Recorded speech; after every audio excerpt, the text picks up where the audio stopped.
In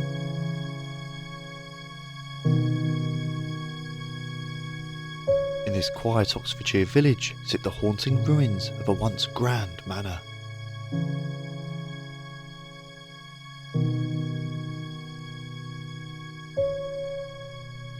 The hall was built around 1440 by William Lovell and was in fact the second building to occupy the site, the first of which dating back to the 1100s. Now, as with many large, imposing medieval manors, despite its appearance it didn't actually serve any militaristic purpose and was designed to such a grand scale merely as a display of its owner's wealth. And with Lovell being one of the richest people in the country at the time, you can certainly see why he chose to do this. Francis Lovell, who inherited the hall from his father, was a firm supporter of the House of York during the Wars of the Roses, with Richard III himself even visiting the hall. However, it was this support which eventually changed the course of the building's history, for after the bloody Battle of Bosworth, the estate was seized as forfeit by the Crown and passed ownership to Jasper Tudor, the newly reigning King Henry VII's uncle. The hall passed through many hands over the following centuries, at one point being owned by Henry VIII's Gentleman of the Stall, William Crompton, until whilst under ownership of the Coke family in 1747, the site was abandoned, with large portions of the masonry being dismantled for use elsewhere. It was during the hall's later use in 1718 that a disturbing discovery was made in the basement, spawning many a legend and ghost story which still persists to this day.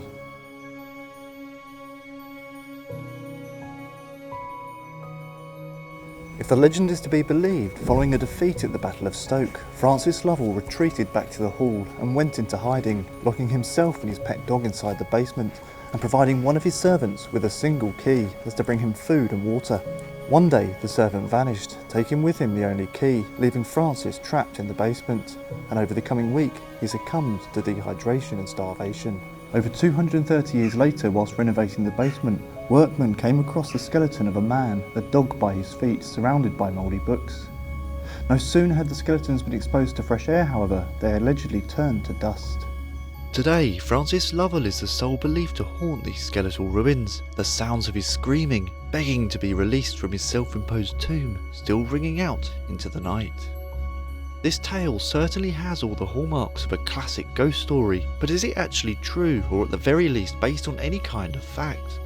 Lovell did indeed fight at the Battle of Stoke, and some historians believe that this may well have been where he met his end. However, if this were the case, his remains were never found nor claimed upon the battlefield. Others believe that the most likely fate of Lovell is that upon fleeing the battlefield, possibly with the intent of going into hiding, he succumbed to his injuries and died along the journey. Either way, despite having owned Minster Lovell Hall, he likely spent very little time here, and it was actually the year before the battle, in 1486, that the Crown seized the land, handing it over to Jasper Tudor, so it would have seemed an unlikely move to go into hiding right under the enemy's nose.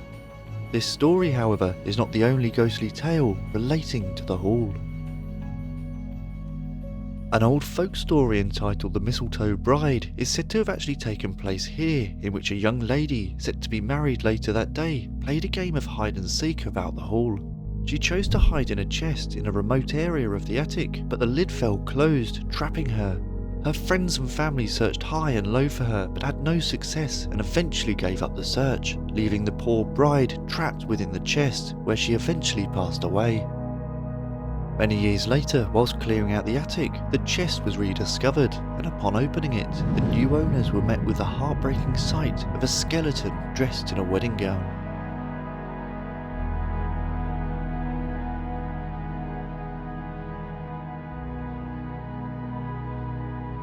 Being a historian and paranormal investigator, it can often be very difficult unravelling the history and legends of a place, distinguishing fact from fiction and everything in between. Now, I know a number of people obviously do have their own ideas and theories as to the true history of this place. However, personally, after examining some of the stories, I believe them to be just that, stories, and based on no real fact. I do wonder if maybe a skeleton or something that resembled a skeleton was unearthed in 1718, and due to the history of the place and the unknown fate of one of its previous occupants, the legend of Lovell being trapped in the basement and dying of starvation was spawned.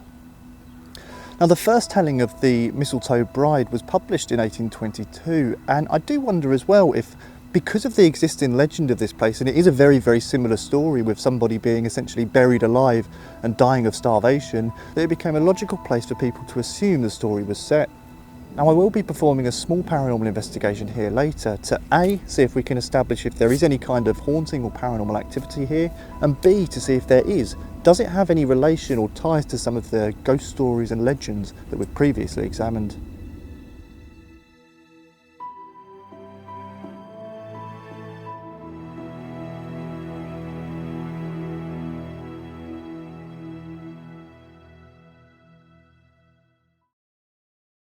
So initially I came here to film the introduction to the episode by myself, and I planned on doing an investigation at the site by myself as well, but after walking around there, one, it was a lot bigger than I first anticipated, and two, I thought it was a really, really eerie, spooky looking place, and I thought Sophie and James are both going to love this. So I thought, you know what I'll do, I'll come back with Sophie and James to actually do the investigation portion of the episode, which here we are for tonight. It's absolutely pissing it down with rain. So I've been probably better off doing it by myself, but we're going to try and make the most of it. We've travelled all the way here. So yeah, let's go, and I want to see what you guys think of this place once we actually get to it. So you've got to actually walk through the churchyard together, which already creates sort of an eerie feeling to it. But you wait till you see the silhouette of it against the night sky.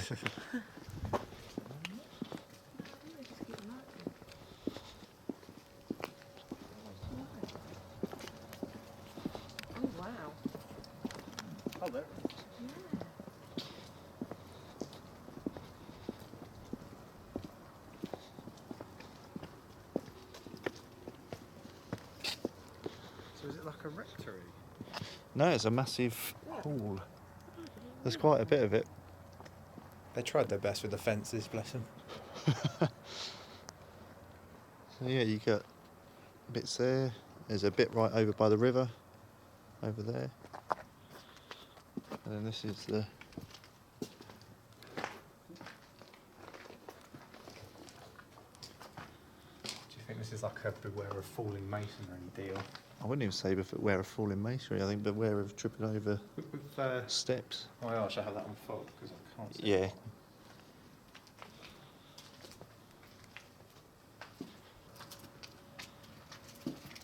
Oh, the sound changes a bit. Yeah. We just said about steps, funnily enough.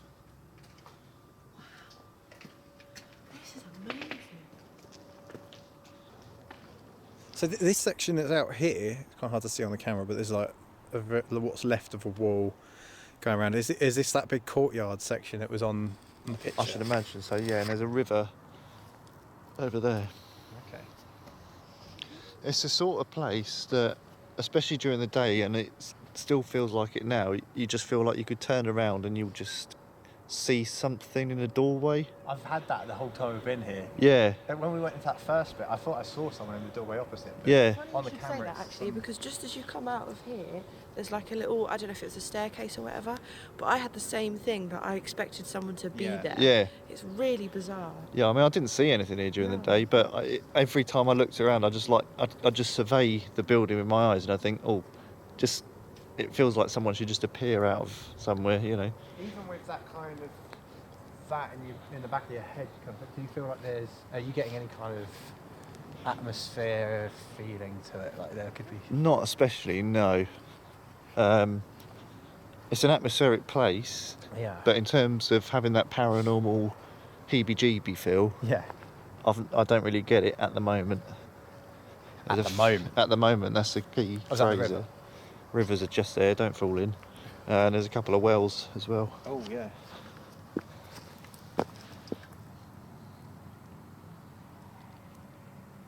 What's the hole in the ground? It's a well. Wow.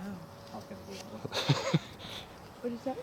He was going to do that one. He thought he'd let you have it. Because I am the punny one after all. You two are just along for the ride.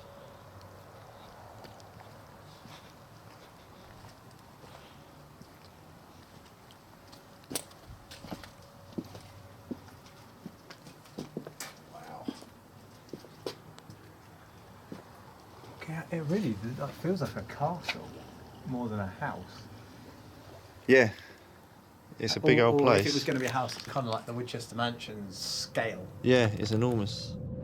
After exploring the grounds of the hall and Sophie and James familiarising themselves with the area, we returned back to the main building and began calling out to any of the spirits that may reside within the hall. Hello. We've come here to visit the hall tonight. Myself, James and Sophie.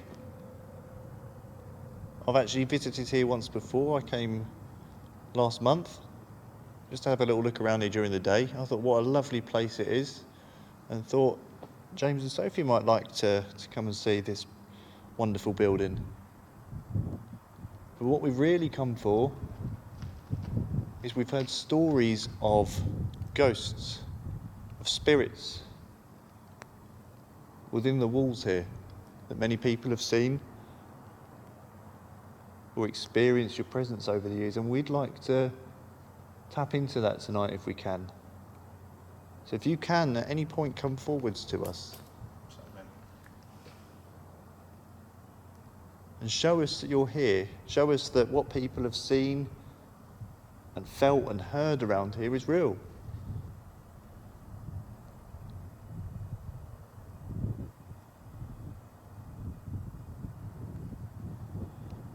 We all thought whilst walking around here that the doorways here seem like places that maybe you frequent. I don't know whether you like looking through the doorways at who's walking around this building or what it is, but we all thought maybe the doorways is where you like to sort of, I'd say, sort of stand and observe from.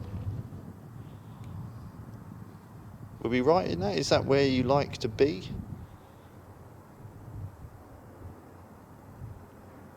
I almost feel like we should keep the camera pointed like that. Every time we look up, it feels like you get a glimpse of something over there. Yeah.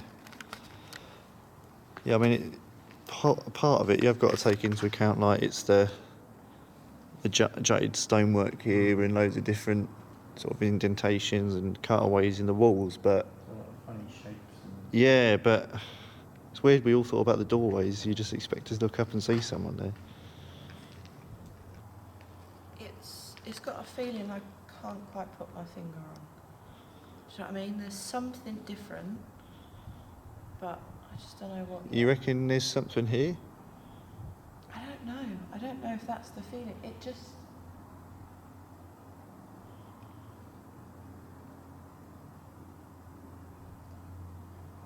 You haven't got that hairs on the back of your neck sort of feeling or anything like chills, creepiness? No, so it's not like a creepy, spooky, nasty, horrible feeling. It's just something is different. Like there is something in the background here. Yeah. And like you say, I want to keep looking at all the doorways and stuff. Even like higher up, trying to work out. I mean, higher up there would have been floors, yeah. Yeah, that's what I'm saying. Like, It definitely feels like a visual place, somewhere you'd see something. yeah. I think there's a lot of like peripheral vision stuff that feels like here. Yeah. Yeah. I say it feels like, I mean, we've been here wandering around, that's what we keep kind of getting used to.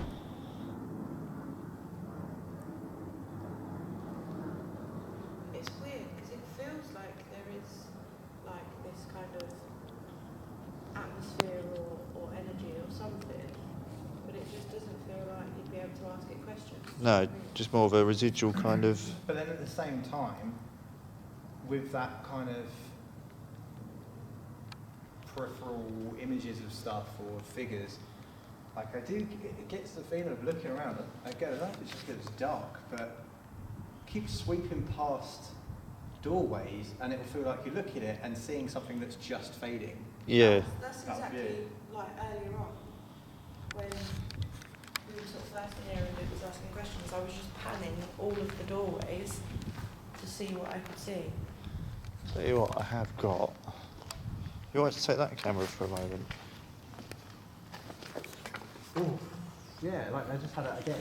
In that And do you doorway? know- Yeah, Do you like know there was what's- someone there just for a sec, like enough that made me jump. What's really difficult It's the is shadows on the background of it. I don't know though, because where I'm looking from here, it's half a wall and outside. it's so difficult with the screen. But it was like, that was just like with Woodchester Mansion, where it was like, opened the door and just had the impulse of a feeling that there was someone there, kind of. What have you got, chap? So we're all... Oh, it's camera actually. Yeah. So we're all saying we're seeing things out the corner of our eyes. You've just thought you saw someone or something in the corner over there.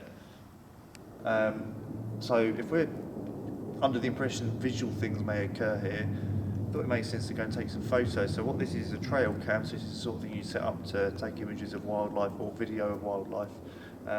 What you can also do of it is just take infrared images, which is what I'm going to do. So it will just be still photos in infrared, and just see if we pick up anything unusual.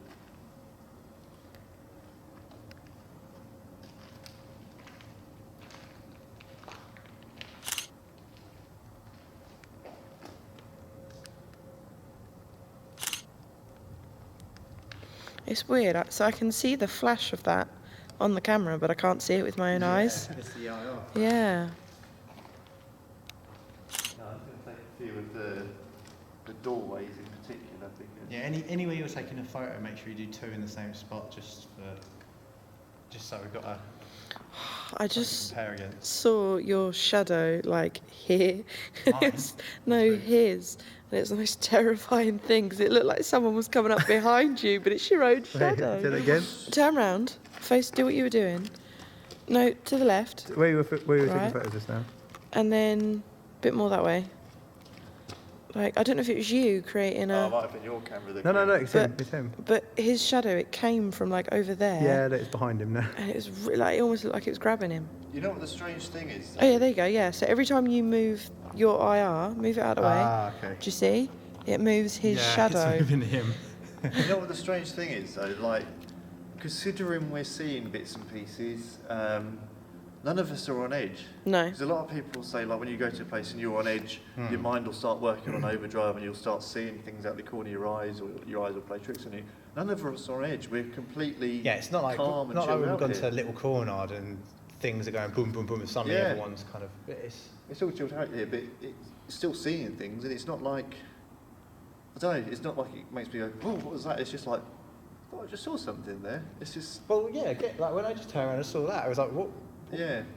Thought I just saw something. I had the camera pointing towards it. Yeah, I mean, I'm sure a lot of it's just the stonework and the way it looks. That's but optical illusion. We'll see if we get anything on these images. I think this might be where, hopefully, we might finally get something. Have you got a kind of hunch? Ooh, I have a hunch everywhere we go. But I mean, especially using that. I don't know, it just seems right, doesn't it? I bought it along, I thought, give it a go. Give it a go. Yeah.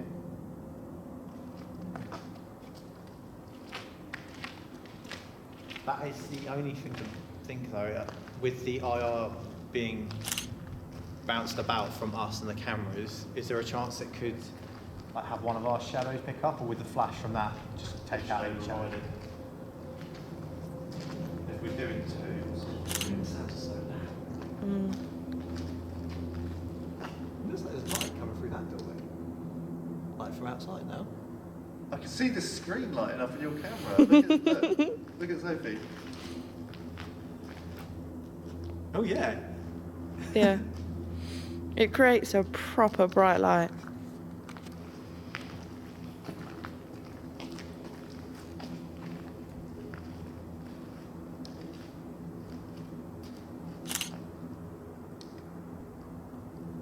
I'm going to go and take some outside here.